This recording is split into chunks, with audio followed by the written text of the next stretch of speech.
ሰላም ጤና ይስጥልን። የሰዓቱን መረጃዎች ይዘን ቀርበናል። በቅድሚያም ዋና ዋናዎቹን እናስቀድም።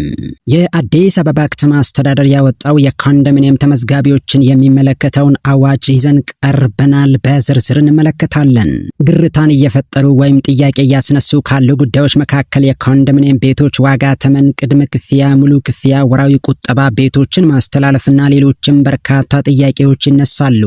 መመሪያው አብራርቶ ካስቀመጣቸው ጉዳዮች መካከል የቅድመ ክፍያ መጠን፣ ቀሪ ክፍያና የቆይታ ጊዜ ከ10 ዓመት እስከ 25 ዓመት ተከፍሎ የሚያልቅ፣ የኮንዶሚኒየም መኖሪያ ቤት ተጠቃሚዎችን መረጃ ማጣራትና ለዕጣ ማዘጋጀት፣ ከምዝገባ መረጃ ቋት ለዕጣ ብቁ የሆኑትን እንዴት መለየት እንደሚቻል፣ ዕጣው ውስጥ ለመካተት የሚያስፈልገው ቅድመ ሁኔታ ምን እንደሆነ፣ የሚተላለፉ ቤቶችን መረጃ ስለማጣራትና ማደራጀት፣ በሚስት ወይም በባል ቤት ያላቸው ካሉ ማጣራት፣ ልዩ ተጠቃሚዎችን መረጃ ስለመለየት፣ የመንግስት ሰራተኛ አሁን እየሰራ ያለ የለቀቀ የሴቶች ቅድሚያ ተጠቃሚነትና የአካል ጉዳተኞች ተጠቃሚነት፣ የቤቶችን መረጃ ስለማደራጀት፣ የቤቶች ማስተላለፊያ ዋጋ ተመን፣ ለስቱዲዮ፣ ለባለ 1፣ ለባለ 2 እና ለባለ 3 መኝታዎች ዋጋ ተመን፣ የቤት እድለኞች ሊያሟሏቸው የሚገባቸው ቅድመ ሁኔታዎች፣ የዕጣ አወጣጥ አፈጻጸምና ቅድመ ዕጣ አወጣጥና ዕጣ የማውጣት ስነ ስርዓትና ሌሎችም ጉዳዮች ተብራርተው ተቀምጠዋል። እነዚህን ጨምሮ በርካታ ጉዳዮችን በግልጽ በዝርዝር መመሪያው አስቀምጧል። በዝርዝር እንመለከታለን። ቻናሉን ሰብስክራይብ ብታደርጉ ከኮንዶሚኒየም ጋር የተያያዙ መረጃዎችን በፍጥነት ማግኘት ትችላላችሁ። እስከ መጨረሻው አብራችሁን ቆዩ። የአዲስ አበባ ከተማ አስተዳደር በተለያየ የቤት ልማት ፕሮግራም የተገነቡ የጋራ መኖሪያ ቤቶችን በተለያዩ ጊዜ ለተጠቃሚዎች ሲያስተላልፍ መቆየቱ ይታወቃል። የቤት ልማት ፕሮግራሙን በተሻለ አሰራር ለማስቀጠል እንዲቻል የአዲስ አበባ ከተማ አስተዳደር አስፈጻሚ አካላትን እንደገና ለማደራጀት በወጣ አዋጅ ለቤቶች ልማትና አስተዳደር ቢሮ በተሰጠው ስልጣንና ተግባር መሰረት የአዲስ አበባ ኮንዶሚኒየም ወይም ቁጠባ ቤቶች አዲስ የአሰራር መመሪያ ማዘጋጀት አስፈላጊ ሆኖ ተገኝቷል። በዚህም መሰረት ከዚህ ቀደም የተገነቡ ቤቶችና ወደፊትም በኮርፖሬሽኑ ተገንብተው ለተጠቃሚዎች የሚተላለፉትን ቤቶች የማስተላለፍ ስርዓትንና የቤት እድለኞች በሚቀርቡበት ጊዜ ሊያሟሏቸው የሚገባቸው ቅድመ ሁኔታዎች አስቀድሞ ለማሳወቅና ከህብረተሰቡ በቤት ማስተላለፍ ወቅት የሚነሱ ቅሬታዎችን በመፍታት ቤቶቹ የሚተላለፉበትን ስርዓት ግልጽ፣ ታማኝነትና ተጠያቂነት እንዲኖረው ማድረግ አስፈልጓል። ከቤት ማስተላለፍ እስከ ቤት ርክክብና ብድር አመላለስ ድረስ ባለው ሂደት ባለድርሻ አካላትን የሚያሳትፍና ቅንጅታዊ አሰራር የሚጠይቅ በመሆኑ በዚህ ሂደት የሚሳተፉ አካላትን ተናበው እንዲሰሩና የተሻለ አሰራር በመፍጠር በቤት ማስተላለፍ ሂደት ውስጥ ተሳታፊ የሆኑ አስፈጻሚና ፈጻሚ አካላትን ኃላፊነትና ተጠያቂነትን የሚያሰፍን አሰራር እንዲኖር ለማስቻል የአዲስ አበባ ከተማ አስተዳደር የቤቶች ልማትና አስተዳደር ቢሮ ይህንን መመሪያ አውጥቷል። የሚተላለፉ ቤቶች መረጃ ስለማጣራትና ማደራጀት ኮርፖሬሽኑ ለተጠቃሚዎች ለመተላለፍ ዝግጁ የሆኑ ቤቶችን መረጃ በሚመለከተው የስራ ክፍል አማካኝነት ከገንቢው አካል ላይ በመረከብ መረጃዎችን በሃርድ ኮፒና በሶፍት ኮፒ ተቀብሎ ያደራጃል። ኮርፖሬሽኑ ከገንቢው አካል የቀረበለትን መረጃ መሰረት በማድረግ ግንባታው የደረሰበትን ደረጃ በመገምገም ለተጠቃሚዎች ለማስተላለፍ ብቁ መሆናቸውን ያጣራል። ለመተላለፍ ብቁ የሆኑ ቤቶች የሚወሰነው በቤቶቹ የአፈጻጸም ደረጃና በየዙሩ በቦርድ በሚወሰነው ውሳኔ መሰረት የማስተላለፍ ስራ ይሰራል። ዋና ዋና የመሰረተ ልማት ግንባታዎች ማለት ወደ ግንባታ ቦታ ወይም ሳይት የሚያስገባ ዋና መንገድ፣ የሳይት ወርክ ስራ፣ የኤሌክትሪክ መስመርና የቆጣሪ ገጠማ፣ የውሃና የፍሳሽ አገልግሎት አቅርቦት መኖሩንና የተሟላ መሆኑን በቅድሚያ ያጣራል። ኮርፖሬሽኑ የተገነቡት ቤቶቹ ለመተላለፍ የሚያበቃ ደረጃ ላይ አለመሆናቸውን ሲያረጋግጥ በቤቶቹ ላይ የታየው ጉድለት እንዲሟላ ያደርጋል።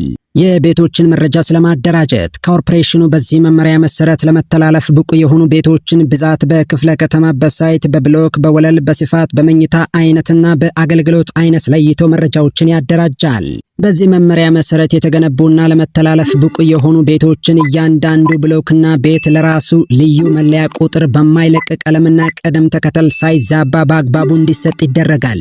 የተጣሩ የቤትና ተያያዥ ግንባታዎችንና የሳይት ፕላኑን መረጃ በሃርድ ኮፒና በሶፍት ኮፒ ያደራጃል።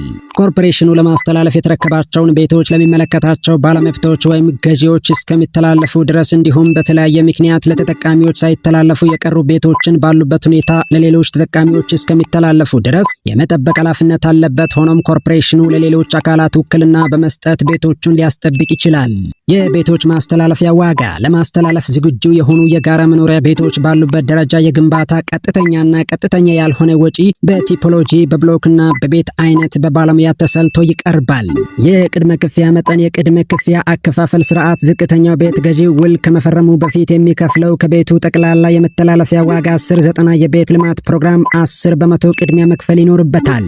ለ20/80 የቤት ልማት ፕሮግራም 20%፣ ለ40/60 የቤት ልማት ፕሮግራም 40%፣ ለ20/80 እና ለ40/60 ንግድ ቤቶች 50% ቅድመ ክፍያ የሚከፍል ሲሆን እንደ አስፈላጊነቱ ቦርዱ በሚሰጠው ውሳኔ ሊሻሻል ይችላል። የቀሪ ክፍያና የችሮታ ጊዜም የቤቱን ማስተላለፊያ ዋጋ በተከፋፈለ ተከታታይ የረጅም ጊዜ ክፍያ ለመክፈል የብድር ውል ከተዋዋለበት ቀን በኋላ በባንክ የተሰጠው የችሮታ ጊዜ ከሚያበቃበት ቀን የሚቀጥለውን የስራ ቀን መነሻ በማድረግ በሚከተለው የጊዜ ወሰን መሰረት ይከፈላል። ለ20/80 የቤት ልማት ፕሮግራም ለመኖሪያና ንግድ ቤት ለ10/90 ስቱዲዮና ለባለ 1 መኝታ እስከ 20 ዓመት፣ ለባለ 2 መኝታ ቤት እስከ 15 ዓመት፣ ለባለ 3 መኝታ ቤት እስከ 10 ዓመት፣ ለንግድ ቤቶች ደግሞ ለ5 ዓመት ይሆናል። ለ40/60 የቤት ልማት ፕሮግራም ለመኖሪያና ንግድ ቤት ለባለ 1 መኝታ 10 ዓመት፣ ለባለ 2 መኝታ እስከ 12 ዓመት፣ ለባለ 3 መኝታ እስከ 17 ዓመት፣ ለንግድ ቤት ከሆነ ደግሞ 5 ዓመት ይሆናል። የጋራ መኖሪያ ቤት የሚተላለፍበት ስርዓት በዚህ መመሪያ መሰረት ለመተላለፍ ዝግጁ ከሆኑ የጋራ መኖሪያ ቤቶች ውስጥ ለልማት ተነሺ የሚሆኑትን በመቀነስ ቀሪ መኖሪያ ቤቶች በዕጣ እንዲሁም ንግድ ቤትን በተመለከተ በግልጽ ጨረታ ብቻ የሚተላለፍ ይሆናል። የከተማ አስተዳደሩ ከንቲባ ብቻ በልዩ ሁኔታ የጋራ መኖሪያ ቤት ለተጠቃሚዎች በሽያጭ ሊፈቅድ ይችላል። እንደ አስፈላጊነቱም የጋራ መኖሪያ ንግድ ቤትን በወቅቱ የመነሻ ዋጋ እንዲተላለፍ ሊፈቅድ ይችላል። እንዲሁም ለተለያዩ መንግስታዊ ተቋማትና በማህበር ለተደራጁ ስራ አጦች የጋራ መኖሪያ ንግድ ቤትን በወቅቱ የመነሻ ዋጋ እንዲተላለፍ ቦርዱ በልዩ ሁኔታ ሊፈቅድ ይችላል። የጋራ መኖሪያ ንግድ ቤቶች በተለያየ ምክንያት በጨረታ ሳይተላለፉ የቆዩትን ኮርፖሬሽኑ በሚያቀርበው የክራይ ተመን መሰረት በቦርድ ውሳኔ በክራይ ሊቀርብ ይችላል። ይህም ሆኖ ኮርፖሬሽኑ የክራይ ተመኑን በጥናት አሻሽሎ ለቦርድ ውሳኔ ማቅረብ ይችላል።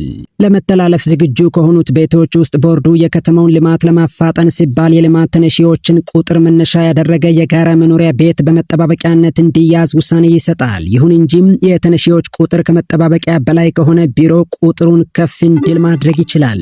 የኮንዶሚኒየም የቤት ልማት ፕሮግራም ለማከናወን ሲባል ከመኖሪያ ቤታቸው እንዲነሱ ለተደረጉ የልማት ተነሺዎች የምትክ ቤት አሰጣጡ በየጊዜው በሚወሰኑ የቦርድ ውሳኔዎች መሰረት ተግባራዊ ይሆናል።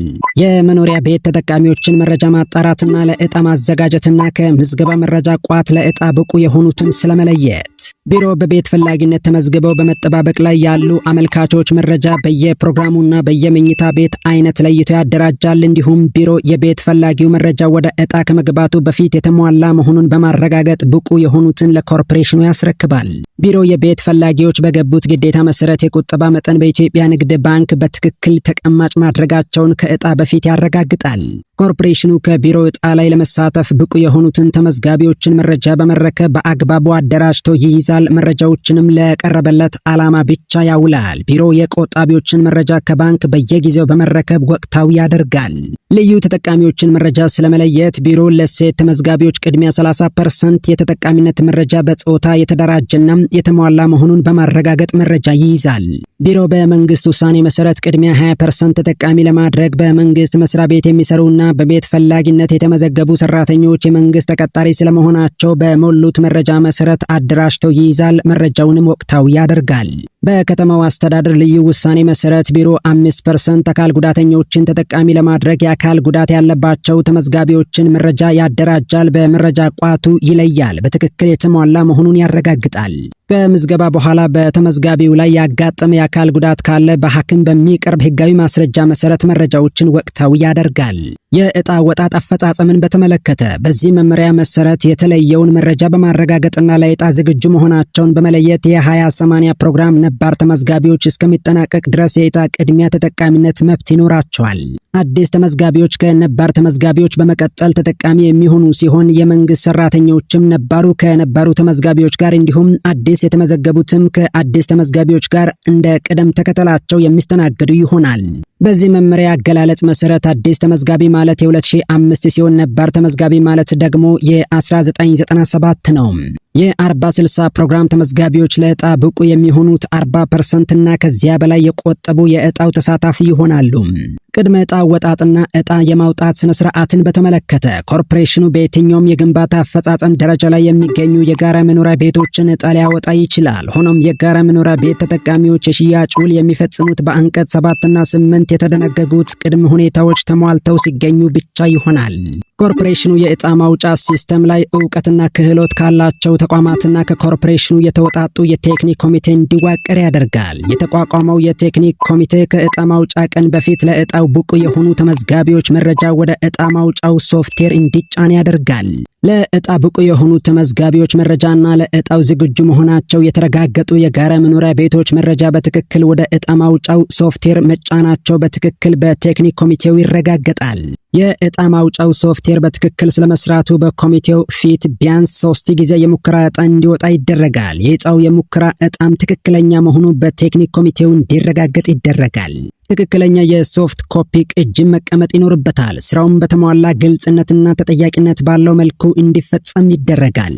የሙከራ ዕጣ በአግባቡ መውጣቱ ከተረጋገጠ በኋላ ይህን የዕጣ ማውጫ መረጃ የያዘ ኮምፒውተር ተዛማጭ ዕቃዎች ለዋናው ዕጣ ማውጫ ፕሮግራም ዝግጁ እንዲሆን የዕጣ አወጣጥ የቴክኒክ ኮሚቴው በተገኘበት ፊርማ መደበኛ የዕጣ አወጣጥ ስነ ስርዓት እስኪጀመር ድረስ በአንድ ክፍል ውስጥ ታሽጎ ይቀመጣል።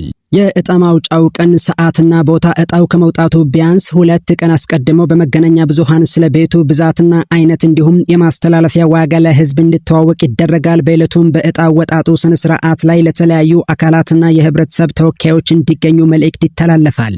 የዕጣ መውጫ ዕለት ያሸጉ አካላት በተገኙበት እሽጉ እንዲከፈት ይደረጋል። ስራውን በተሟላ ግልጽነትና ተጠያቂነት ባለው መልኩ እንዲፈጸም ይደረጋል። ዕጣውም ለህዝብ ግልጽ በሆነ መንገድ በቀጥታ በመገናኛ ብዙሃን ሽፋን ተሰጥቶት እንዲወጣ ይደረጋል። በዕጣ የተለዩ የቤት ዕድለኞች ዝርዝር የያዘው ሰነድ በተመረጡ ታዛቢዎች እየተጣራ እንዲፈረም ይደረጋል። በታዛቢዎች የተፈረመው የባለ ዕድለኞች ሰነድ ለቤቶች ልማትና አስተዳደር ቢሮና ለኮርፖሬሽኑ በኮርፖሬሽኑ አማካኝነት በጋዜጣ ታትሞ እንዲወጣ እንዲሁም ለሌሎች አግባብ ላላቸው አካላት ወዲያው በሶፍትና እንደ አስፈላጊነቱ በሃርድ ኮፒ እንዲሰራጭ ይደረጋል። ኮርፖሬሽኑ ዕጣ የወጣላቸውም ሆነ ያልወጣላቸው ተመዝጋቢዎች መረጃ ትክክለኛ ቅጂ ይይዛል። ለዕጣ ከተዘጋጁ ቤቶች ውስጥ ለተጠቃሚዎች የተሰጠ የቅድሚያ መብት ለሴቶች 30%፣ ለመንግስት ሰራተኞች 20%፣ ለአካል ጉዳተኞች 5%፣ በመጨረሻም ተወዳድረው ዕጣ ያልወጣላቸውና መስፈርቱን አሟልተው ዕጣ ውስጥ ከተካተቱ ተመዝጋቢዎች ጋር በቀሪ 45% ቤቶች ዕጣ ሂደት እንዲሳተፉ ይደረጋል። በአካል ጉዳት ምክንያት የጤና መታወክ ላለባቸው ተመዝጋቢዎች ቤት ሽያጭ ውል ከተዋዋሉ በኋላ ከባንክ ጋር የብድር ውል ከመዋዋላቸው በፊት ከታወቀ ሆስፒታል በሚያቀርቡት ህጋዊ የሕክምና ቦርድ ውሳኔ መሰረት እየተጣራ ተደራሽ ቤት እንዲያገኙ ይደረጋል። ይህ ተደራሽ ቤት የማግኘት መብት ባል፣ ሚስትና አካል ጉዳተኛ ልጅ ያላቸውን ይጨምራል። የቤት ዕድለኞች ሊያሟሉት የሚገባቸው ቅድመ ሁኔታዎች: የቤት ፈላጊዎች ምዝገባ ማረጋገጫ ካርድና ፕሪንት አውት ወይም ሰነዶቹ የጠፋባቸው ከሆነ ከፖሊስ ስለመጥፋቱ ማረጋገጫ ደብዳቤ ማቅረብ አለባቸው። 40/60 የቤት ልማት ፕሮግራም ተመዝጋቢዎች ከሆኑ ከባንክ ተመዝጋቢና ቆጣቢ ስለመሆናቸው ደብዳቤ ማቅረብ አለባቸው። ወቅታዊ የታደሰ የነዋሪነት መታወቂያ ካርድ ማቅረብ አለባቸው። ያገባ ወይም ያላገባ የጋብቻ ሁኔታ ማረጋገጫ ሰርቲፊኬት ማስረጃ ማቅረብ ይኖርባቸዋል። በራሱም ሆነ በትዳር ጓደኛው ስም የመኖሪያ ቤት ወይም የመኖሪያ ቤት መስሪያ ቦታ የሌለው ወይም ከ1997 ዓመተ ምህረት በኋላ ቤት ኖሮት በሽያጭ ወይም በስጦታ ለሶስተኛ ወገን ያስተላለፈ፣ በተጨማሪም የመንግስት ቤት ተከራይቶ እየኖረ ያለ ከሆነ በዕጣ የደረሰውን ቤት ሲረከብ ቤቱን ለአስተዳደሩ እንደሚያስረክብ ግዴታ የገባበትን ማስረጃ ማቅረብ ይኖርበታል። ከዚህ ቀደም የግል መኖሪያ ቤት ኖሮት በዋስትና ምክንያት ቤቱ በአበዳሪ ድርጅት ስም ተሽጦ ገንዘቡ ሙሉ በሙሉ በዋስትና ለተያዘው የገንዘብ ተቋም ገቢ ከሆነና የቤት ምዝገባው ከቤቱ ሽያጭ በኋላ ከሆነ ከተሸጠው ቤት ላይ ያገኘው ጥቅም ባለመኖሩ ምክንያት የኮንዶሚኒየም ቤቱ ተጠቃሚ ሊሆን ይችላል። በቤት ውል ወቅት የተነሳቸው 4 ፓስፖርት መጠን ያላቸው ጉርድ ፎቶግራፍ ማቅረብ ይኖርባቸዋል። ተወካይ ከሆነ ህጋዊ የታደሰ ውክልና ማረጋገጫ ሰነድ፣ ማንነቱን የሚገልጽ የታደሰ መታወቂያና የወካዩን ማንነትና ኗሪነት የሚገልጽ ማስረጃ ከሚኖርበት ወረዳ ይዞ መቅረብ ይኖርበታል። እንዲሁም ሞግዚት ከሆነ በፍርድ ቤት የሚሰጥ የሞግዚትነት ማረጋገጫ መቅረብ ይኖርበታል። በ20/80 የቤት ልማት ፕሮግራም ተመዝግበው በተለያየ ምክንያት በውጭ ሀገር የሚኖሩ ኢትዮጵያውያን የቤት ዕድለኞች ዜግነታቸውን አለመቀየራቸውን ከሚኖሩበት ሀገር በኢትዮጵያ ኤምባሲ የተረጋገጠ በታደሰ ፓስፖርት እንዲስተናገዱ ይደረጋል። በ40/60 የቤት ልማት ፕሮግራም ተመዝግበው በውጭ ሀገር የሚኖሩ ኢትዮጵያውያን ወይም የውጭ ዜግነት ያላቸው ትውልደ ኢትዮጵያውያን በሚያቀርቡት የታደሰ ፓስፖርትና ተያያዥነት ባላቸው ማስረጃዎች መሰረት መሰረት መስተናገድ ይችላሉ።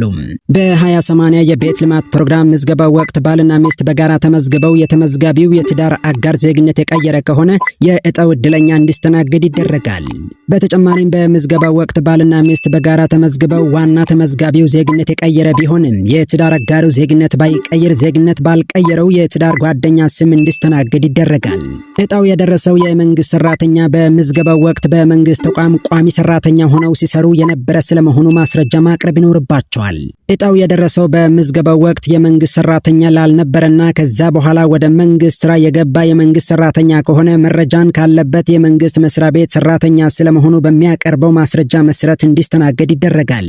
በምዝገባ ጊዜ የመንግስት ሰራተኛ ሆነው ዕጣው በወጣላቸው ወቅት በጡረታና ከሰራዊት በክብርና በጉዳት የተሰናበቱ ሰራተኞች መሆናቸውን የሚገልጽና የተሟላ ማስረጃ ከነበሩበት ተቋም ሲያቀርቡ እንዲስተናገዱ ይደረጋል። በምዝገባ ወቅት የመንግስት ተቋም ሰራተኛ የነበሩና በመንግስት ውሳኔ ወደ መንግስት ልማት ድርጅት የተዘዋወሩ ተቋማት ሰራተኞች ከተቋሙ በሚያቀርቡት ማስረጃ መሰረት እንደማንኛውም የመንግስት ሰራተኛ እንዲስተናገዱ ይደረጋል። ዕጣ የወጣለት ተጠቃሚ ቀደም ሲል በውርስ ወይም በስጦታ በተገኘ የጋራ ንብረት ተጠቃሚ ከሆነ ንብረቱ የአንድ ሰው ስለመሆኑ የሚያሳይ ስላልሆነ የጋራ ንብረት በመሆኑ የዕጣው ተጠቃሚ መሆን ይችላል። ሆኖም የቤት ውርሱ ዕጣ የወጣለት ሰው ብቸኛ ወራሽ ከሆነ የጋራ መኖሪያ ቤት ዕጣው ተጠቃሚ መሆን አይችልም።